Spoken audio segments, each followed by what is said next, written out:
Deus no centro do lar. Todos nós gostamos de Salmo 128, que é o Salmo da família, não é verdade? Salmo 128.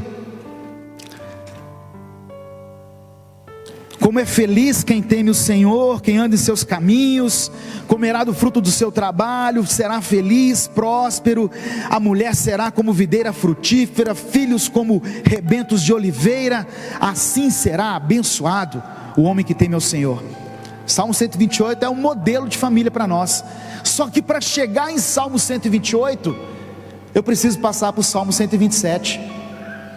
Se não for o Senhor o construtor da casa, será inútil trabalhar na construção. Você quer ter uma família abençoada, como o modelo de Salmo 128? Coloque Deus no centro da sua casa. Hebreus capítulo 3, verso 4 fala assim: porque toda casa é edificada por alguém, mas o que edificou todas as coisas é Deus. Como é que eu coloco Deus no centro da minha casa? Primeiro, fazendo cultos no lar, estabelecendo tempo de oração em família. Nós sempre pregamos sobre isso, oração em família. Por que nós sempre temos que falar isso? Porque nós perdemos esse hábito, perdemos esse costume.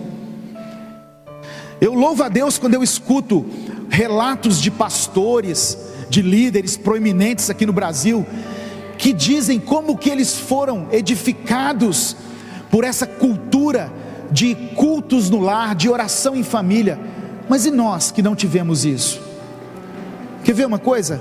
Quantos aqui vieram de uma família evangélica que praticava culto no lar e oração dentro de casa?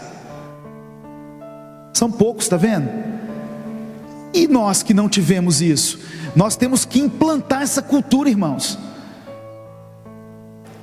Eu não creio numa mudança radical no país, num modelo de cima para baixo. Eu creio numa mudança de baixo para cima, de base, um trabalho de base. E essa base é o nosso lar. Coloque Deus no centro da sua casa.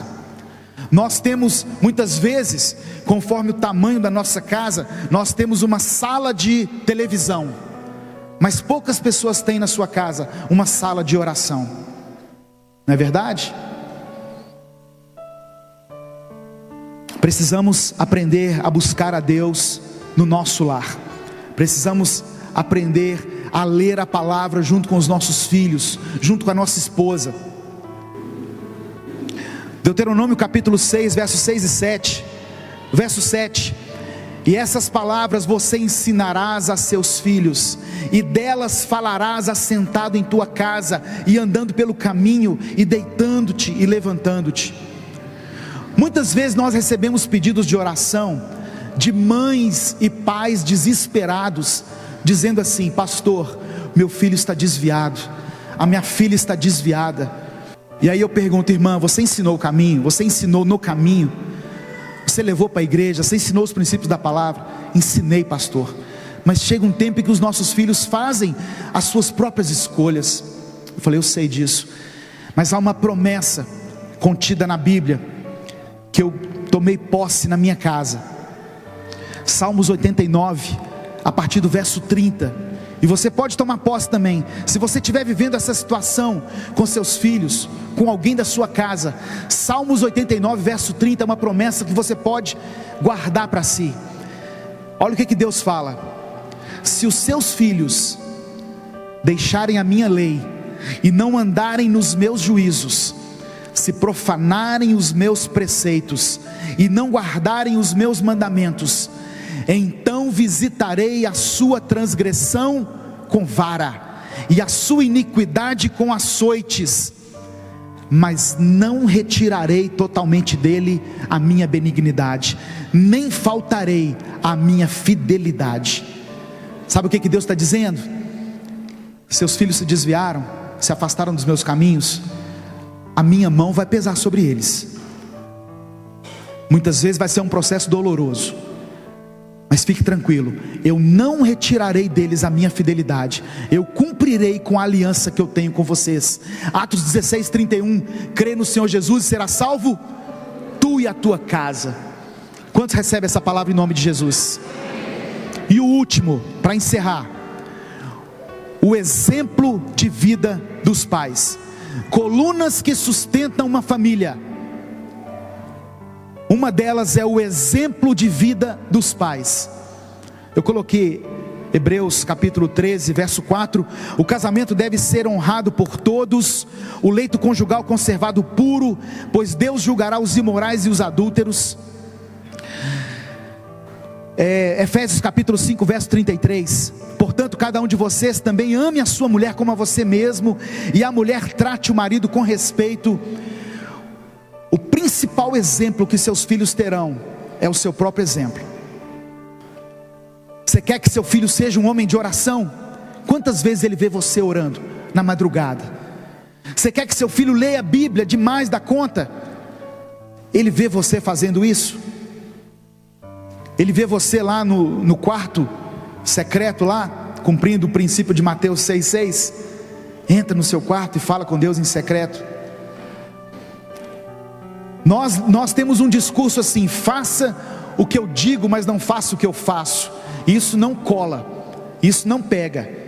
Nós somos o exemplo a seguir para os nossos filhos. Nós somos a principal referência para os nossos filhos.